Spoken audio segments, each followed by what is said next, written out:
Вопросов на тему мотивации на самом деле очень много поступает, я думаю, и в адрес HR, и иногда к нам в департамент корпоративных связей. Предлагаю сейчас поговорить на эту тему. Расскажите, какая система мотивации у нас существует в группе Казminerals, и есть ли какие-то отличия в зависимости от предприятия или компании в составе группы? Я согласна, что вопрос мотивации, вопрос оплаты труда вообще — это очень насущная тема. Она, наверное, более всего интересна нашим работникам. Есть такое понятие — совокупное вознаграждение, совокупное поощрение. Совокупное поощрение состоит из нескольких частей. Будем говорить, это эволюция оплаты труда, то есть это оплата труда как таковая, да, это базовая зарплата, это вознаграждение. Здесь уже появляется премиальная часть, появляется долгосрочное вознаграждение. Потом у нас появляется совокупное вознаграждение. Совокупное поощрение включает в себя все совокупное вознаграждение, что я только что проговорила, и плюс корпоративная культура, баланс рабочего и личного времени, признание, развитие, обучение. То есть помимо материальной части есть еще нематериальная часть. Крупные уважающие себя компании, они уже все нацелены именно на совокупное поощрение, поскольку есть необходимость не только оплатить, будем говорить, труд, который дает работник, но также заинтересовать его в том, чтобы он остался в этой компании, был лоялен этой компании, хотел приходить на работу в эту компанию. Мы уже можем себя позиционировать как компания с совокупным поощрением. То есть мы думаем не только об оплате труда, не только о каком-то там определенном вознаграждении или, там, например, премиальной части. Нет, мы все-таки вкупе об этом всем думаем. И наверняка наши работники знают, что у нас работает программа признания, у нас работает кадровый резерв, у нас работает программа наставничества. То есть это все. Корпоративная культура, она базируется и зиждется на 5 столпах наших ценностей. И я думаю, что это хороший фундамент и хорошая надстройка для того, чтобы мотивировать людей на ратный труд. Но все же, когда чаще всего люди говорят о мотивации, они говорят, что нас мотивирует зарплата.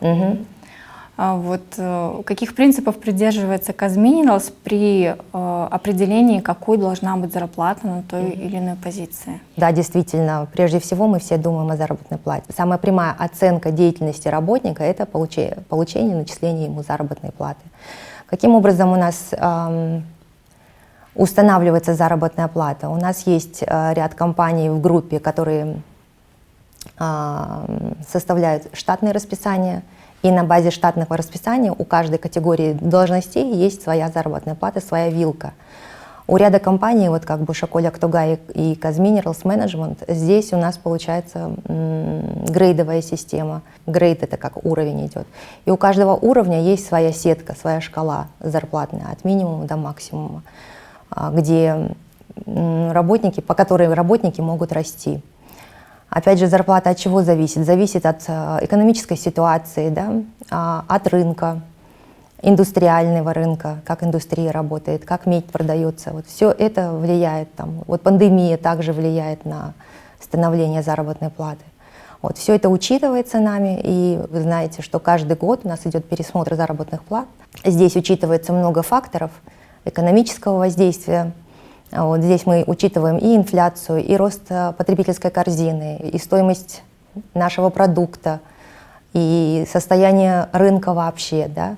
Также мы сравниваем себя относительно других компаний рынка, стараемся держать, так скажем, ухо востро, и для того, чтобы понимать, какого уровня зарплаты на те или иные позиции имеют те или иные компании индустрии, чтобы быть конкурентоспособными, естественно. Ну вот, кстати, на этот счет нередко на прямую линию приходили вопросы о том, что здесь я получаю на этой же позиции в разы меньше, чем мои коллеги на этой же позиции в других компаниях. Вот как такое может происходить? Мы постоянно отслеживаем, ведем мониторинг заработных плат, в особенности ключевых или там редких профессий, да, как они оплачиваются в других компаниях. Вот. И если вдруг, например, у нас идет какое-то, так сказать, проседание заработных плат, мы стараемся это все улучшить, изменить, вот, и предлагаем какие-то изменения.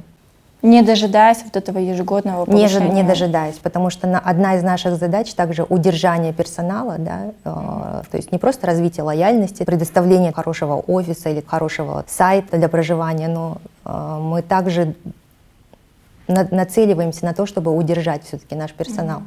Особенно в позиции, которые являются редкими для нашего рынка.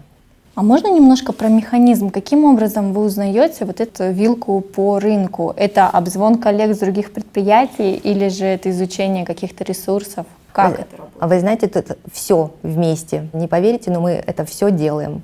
Мы обзваниваем наших коллег из других компаний. И они честно делятся? Они, конечно, не всегда честно делятся, но каким-то образом все равно мы получаем информацию. Есть информация от кандидатов, которые к нам приходят из, так скажем, конкурирующих компаний. Вот. И на основании их ожиданий, либо тех зарплат, вот, которые они получали там, в тех компаниях, мы делаем выводы, вот, и составляем для себя картинку, как обстоят дела на рынке. Также мы используем обзор заработных плат, который проводит ряд компаний большой четверки. Предлагаю перейти немножко к другой теме, но тоже связанной с зарплатой. В частности, этот вопрос, он неоднократно у нас поднимался на прямой линии. Я, наверное, даже его зацитирую, поскольку очень такой объемный. Почему при внутреннем росте существует несправедливая система оплаты, если на позицию берут человека со стороны и ему условно готовы платить 200 тысяч тенге, а работник компании получил повышение до этой же самой открытой вакансии, но ему предлагают зарплату в районе 130 тысяч тенге. Человек изнутри знает о компании, по умолчанию больше, чем человек со стороны, у него не требуется времени на погружение, так почему же не предлагают равные условия по рынку? Это такой достаточно часто задаваемый вопрос от наших работников. С одной стороны, это понятно, их, так скажем, чаяние или беспокойство, да? С другой стороны, я могу объяснить это следующим образом. Большей частью мы стараемся продвигать на новые вакантные позиции тех людей, которые находятся у нас в компании. То есть это промоушены. Но если не готовы наши специалисты на ту или иную позицию, то нам приходится обращаться к рынку. Вот. И почему мы берем с рынка людей или даем более высокие зарплаты? Потому что мы берем уже готовых специалистов. То есть с рынка мы берем сразу, например, даже по должностной инструкции и по обязанностям человек должен иметь как минимум 3-5 лет опыта именно на этой позиции, на которую мы смотрим. То человек, который идет в промоушен, да, то он этих 3-5 лет опыта работы в этой позиции не имеет пока. Но технически-то они будут выполнять одну и ту же самую роль. Технически, да, я согласна, да, но тем не менее выхлоп будет у человека, который с опытом, намного быстрее, нежели человек, который еще учится. А в смысле это показ какие-то исследования? Почему такая уверенность, что внутренний работник вряд ли сможет? Практика показывает. Нет, конечно, есть всегда звезды, более, так скажем, продвинутые даже с минимальных позиций, да, люди и работники. Но опять же мы смотрим на то, как они работают, как они действуют.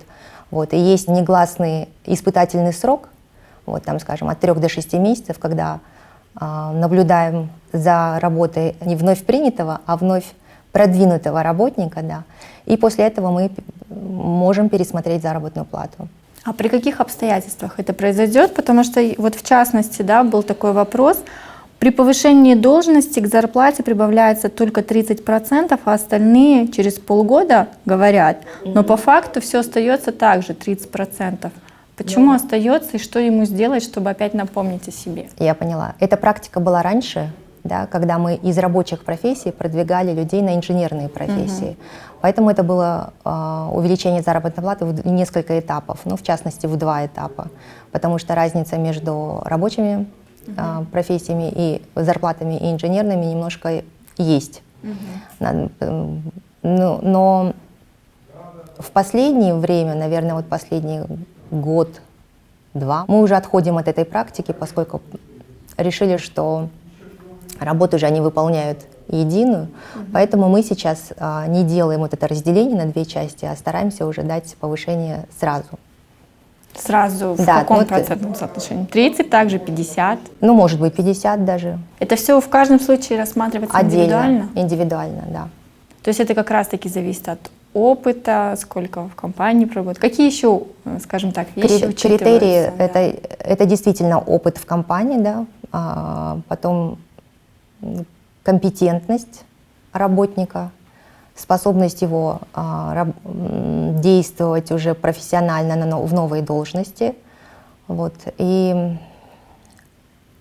в данном случае мы уже доверяем руководителям, линейным руководителям, которые дают нам характеристику и обоснование при повышении того или иного работника. Да. И на основании этого мы делаем выводы. Ну, собственно, и нашу политику об оплате труда мы тоже адаптировали под новые чаяния, да, и поэтому там уже, например, с рабочих профессий на инженерные профессии мы уже делаем повышение не в несколько этапов, а это происходит достаточно сразу. То есть человек переходит на вилку инженера, да, на минимальную ставку, но уже на вилку инженера, без вот этих вот разделений, там, один этап 30%, второй этап там еще 30% или там сколько надо. Это уже есть, это уже работает у нас. А когда произошло изменение, то есть переход с одной системы на другую? Политика об оплате труда у нас новая вышла в 2018 году, получается, года 3 назад, да, и постепенно мы ее притворяли в жизнь. Потому что с 2019 года это уже практика действует. Не разделять на части. По крайней мере, при переводе работников с рабочих профессий на инженерные. А можно немножко рассказать про то, почему существует разная система оплаты труда в разных предприятиях? То есть Актогай, Bosch Шоколь, у них как бы, больше, наверное, своя система, да? Восток Цветмет своя. Казминералс Менеджмент, мне кажется, тоже несколько отличается, да? Да. Чем обусловлены эти отличия? Это обусловлено, наверное, уже исторически, да, то есть Восток Цветмет, положим, и компании Востока, да, они компании с историей. Какая у них система, например, у них есть базовый оклад, вот, плюс премиальная часть, плюс какие-то доплаты, выплаты, да. И они, получается, работают по штатному расписанию, то есть у них все позиции разделены на штат, выделены в штатное расписание, у каждого позиции есть вилка минимум, максимум. Вот, и вот таким образом они действуют. Компания Бушаколь Актогай, у них тоже есть часовые тарифные ставки, например, и окладная система, но у рабочих у них есть еще премиальная часть, но у инженерного состава, да, и административного персонала у них премиальной части нет. В то время как, например, на ВЦМ административный и инженерный состав, они имеют эту премиальную часть. То есть у них, получается, общий доход делится на, предположим, на 70% это твердого оклада и 30% премиальной части. Вот. Если у наших рабочих на Бушаколе Актогае есть оклад и плюс 20% премиальной части, то у инженерного и административного состава такого нет, разделения. У них просто есть твердый оклад, да. Но есть еще годовой бонус. Годовой бонус по окончании года, у нас идет оценка деятельности за год, это по KPI. ИТР и АУП, это инженерный состав и административно-управленческий состав, они премируются раз в год, да, то есть по результатам выполнения своих KPI. А у рабочего персонала, получается, они ежемесячно могут получать в случае хорошей работы и плюс ежегодные? Например, на Бушаколе Актогае, да, у них есть премиальная часть 20%, которую они получают ежемесячно. И если год хороший, то есть все результаты были выполнены на ура или перевыполнены, то руководство принимает решение вознаградить рабочих производственным бонусом. У нас есть такое понятие производственного бонуса. В то время как, например, на Восток Цветмете у них есть годовой бонус, который называется в обиходе 13-й зарплатой. У Казминералс Менеджмент, положим, у них нет никакой там ежемесячной премиальной части, есть только твердый оклад, вот, и плюс годовой бонус по результатам года, вот, по результатам выполнения KPI. Но что касается Восток Цветмета, 13-я, да, зарплата, она является обязательной, постоянной. Почему у людей каждый год возникает вопрос, 13-я зарплата будет или нет, несмотря на то, что предыдущие годы они стабильно ее получают? Почему у них сомнения возникают? Сомнения возникают, потому что производительность и результаты производственные, они не всегда стопроцентные. И есть правила определенные по выплате годового бонуса, включая 13-ю зарплату, там процент должен быть достигнут. И если этот процент не достигается, соответственно, бонус не начисляется. При этом бонус считается инструментом по усмотрению работодателя. То есть получается, если, например, обстоятельства складываются немножко не положительно, вот положим, там экономический спад, Цена на медь. Цена на медь, да, на скат. Тогда руководство решает, что, возможно, годового бонуса не будет. То есть годовой бонус, включая 13-ю зарплату, это не константа, скажем так. И ее размер тоже, да, от чего-то зависит? Или это реально 13-я зарплата, полный оклад? Нет, зависит, да. То есть у нас, 13-я зарплата, да, это получается в размере оклада, вот, но она зависит от годовой работы, вот, плюс учитывает там, дисциплинарные взыскания были или нет, и также учитывает результаты по безопасности. То есть если в течение года были какие-то прорехи, соответственно, бонус либо сокращается, либо не выплачивается. То есть не всем, а тем, кто, получается, нарушил либо трудовую дисциплину, либо дисциплину по безопасности. Ну, если уже отходить от вопросов, собственно, самой зарплаты, да, то плюшками, дополнениями и мотивационным таким пряником обычно служит еще социальный пакет, например. Где-то он есть, где-то он отличается. Вот тоже, почему это тоже исторически или какие-то другие условия, почему это все отличается внутри одной группы? Это действительно тоже исторические, но также еще и географические, да. Предположим, у нас есть социальный пакет, в который входит добровольное медицинское страхование. Не все компании получают медицинское страхование. Например, вот большой блок восточный наш не подпадает. Почему? Потому что мы изучали рынок региональный. У нас предприятие как вот моногород, монотерритория, да, и там находится единственная больница или поликлиника или медицинский центр. И медицинское страхование здесь просто как-то даже бессмысленно, потому что люди будут ходить все равно именно в этот центр, в который они уже ходят, и который предоставляет бесплатно, да, медицинские услуги. А Бошаколь Актугай — это вахтовый метод, они все возвращаются в свои города, поэтому медицинское страхование в принципе возможно, поэтому было принято решение, что этим компаниям предоставляется страховка. А почему условия, допустим, по страховкам тоже могут отличаться у тех, у кого она есть? Нет, условия не отличаются, условия единые. Потому что у нас стандартный пакет, причем он не отличается по иерархии, то есть у нас от мала до велика все получают единые услуги по медицинскому страхованию, то есть здесь разницы нет. И у одного оператора, по сути, да? И у одного оператора, да. То есть у нас в этом смысле на группу получается единые условия и единый оператор. Пандемия затронула практически все сферы. Как она коснулась и системы мотивации Казмиралс, если коснулась? Вдруг это единственная сфера, которая не затронута оказалась? Однозначно коснулась, однозначно повлияла. Причем повлияла достаточно драматично. Если вы помните, когда в марте месяце объявили локдаун, вот это прежде всего сильно повлияло на наши предприятия Актугай Бошаколь, поскольку это вахтовый метод, вот это закрытые площадки на месторождениях. И у нас были большие консилиумы по определению того, как защитить людей, а в то же время заинтересовать людей в том, чтобы безопасно продолжать свою работу. И мы были заинтересованы в бесперебойности производства, но в то же время в защите здоровья, охраны труда, да, наших работников. Все помнят, наверное, да, что было принято решение продлить длительность вахты с обязательной изоляцией 14 дней, чтобы люди себя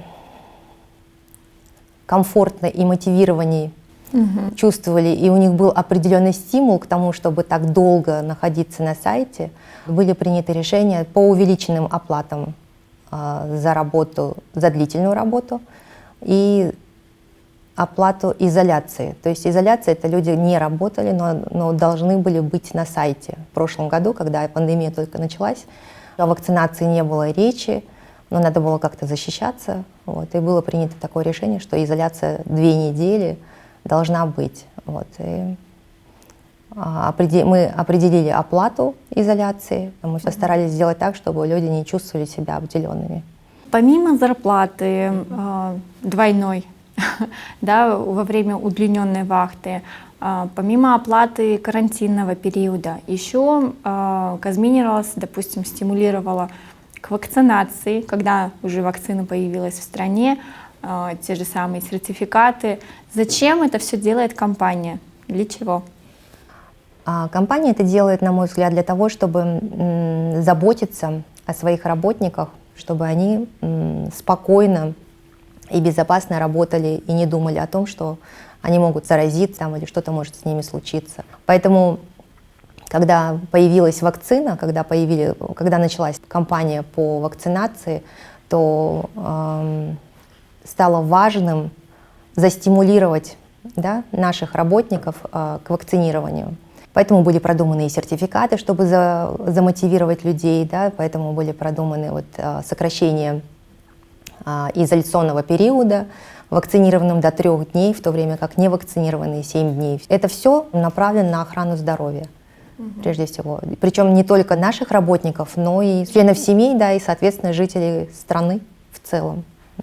Когда мы готовились к этому интервью, мы кинули небольшой клич в наших социальных сетях нашим коллегам с вопросом, чтобы вы спросили на тему мотивации в компании. И на самом деле повалил очень большой поток вопросов. Вот. Мы договорились, что вы выберете топ-3 вопроса, на которые согласитесь ответить. И вы определились. Собственно, я начну зачитывать тогда первый. Да, прежде всего, спасибо всем тем, кто откликнулся. Вопросы очень интересные. Было очень трудно выбрать, потому что мне понравилось, что грамотно заданы были вопросы. И люди задумываются над тем, что такое мотивация и зачем она вообще нужна. И что это не только зарплата. И что это не только зарплата, да. Вот. И что мы вообще думаем об этом. Верно. Ну, первый вопрос. Известный бизнесмен как-то в одном интервью сказал: если вы молодой человек, то лучше всего начинать с наемной работы. Потому что когда ты идешь работать на наемную работу, вы идете работать на себя. Поэтому, идя в какую-то наемную работу, наемным менеджером, работником, берите больше ответственности на себя, думайте как владелец компании, решайте бизнес-задачи. Вы четко должны знать, что вы пришли в эту компанию для того, чтобы научиться бизнесу, набираться опыта, чтобы потом стать бизнесменом. Это очень практично, когда ты за чужой счет учишься бизнесу. Хотел узнать ваше мнение, правильная ли это мотивация и будет ли полезен компании работник с таким мышлением. Мне кажется, что с такой мотивацией люди очень полезны компании, потому что люди заинтересованы в своем развитии. Они заинтересованы в понимании бизнеса, в понимании того, что они делают.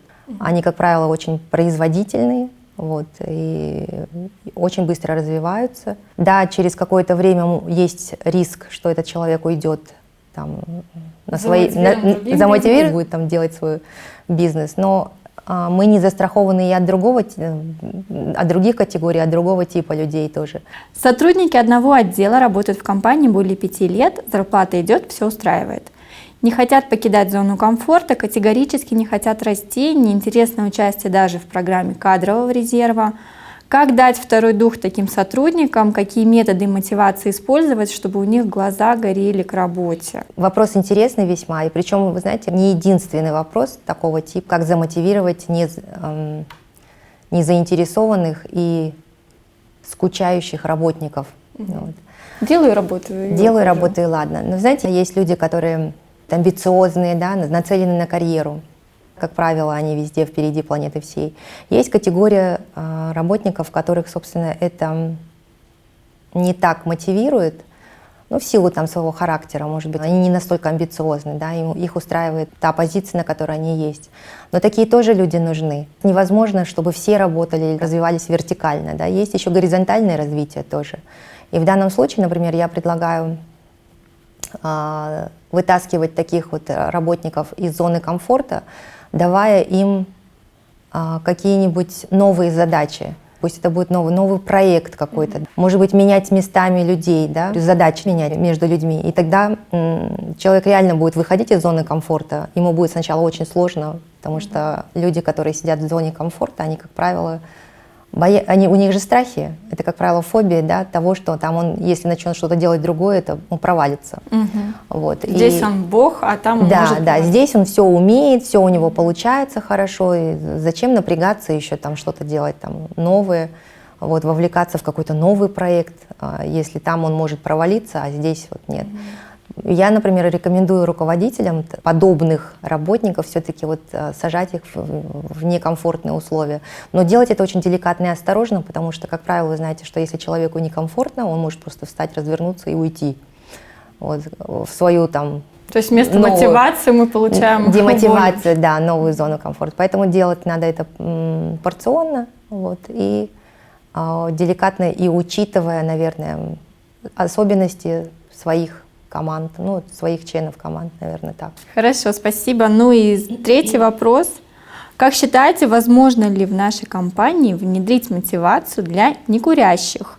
Я сам курильщик со стажем более 13 лет, и внедрение такого рода мотивации было бы стимулом для меня, чтобы отказаться от пагубной привычки. Такой вопрос с подковыркой, да? Да, я готов, если меня смотивируете. Я готов, если смотивируете, да. Если человек не готов, как его не мотивируй, что какую конфетку или какой-нибудь приз, золотой слиток ему не дай, если человек не готов бросить свою пагубную привычку, он не бросит. Поэтому в данном случае я могу сказать, что человеку надо работать над собой. Да. Тут должна быть уже самомотивация, саморазвитие. Вот. А компания, она в свою очередь просто старается думать, наверное, опять же, мы возвращаемся вот к вопросам об охране труда, да, об охране здоровья. Если вот говорить про курильщиков, то у нас есть определенные места выделенные, да, для курильщиков вне зданий, естественно, да, и такое достаточно, ну, жесткие условия, будем говорить. В непогоду все равно на улицу. Все только на улицу, да, то есть мы всегда заботимся о людях, которые не курят, положим. А курильщикам надо уже, так скажем, слушать себя, думать о себе, да, думать о своем здоровье, о будущем, да, и каким-то образом самостимулироваться. Спасибо, Жанна. Ну и предлагаю завершить наше интервью таким вопросом. Что для вас является мотивацией работать в Казминералс? Я, насколько знаю, вы работаете здесь уже очень давно. Вот, вы никуда не уходите, остаетесь на месте. Что вас мотивирует в работе? Спасибо за вопрос. Я работаю действительно уже практически 9 лет. Я пришла еще в Казахмыс.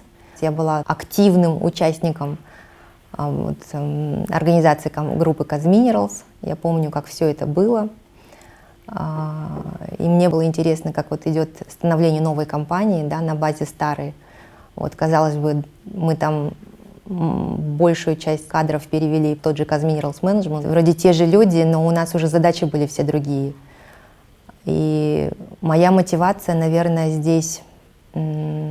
Мне нравится, что очень динамичный рост идет, динамика безостановочная. И за это все время не было, наверное, возможности поскучать. У нас все время что-то такое вот в динамике идет, то реструктуризация, то... Новая фабрика, допустим. То новая фабрика, да, то у нас, получается, от проекта роста перешли в операционку. Мы работаем над этим. Потом какая-то реструктуризация. Потом что-то случилось там, я не знаю, мы передаем какие-то активы куда-то. Пандемия, опять же. Но для меня это важно, чтобы было не скучно, чтобы было интересно, и чтобы была и динамика, и рост был. Развитие обязательно. То есть вот моя мотивация — это именно в этом. И мне нравится, что развиваюсь я, и развивается моя команда, и развивается компания. Вот. И я вижу результаты своего труда, меня это очень радует.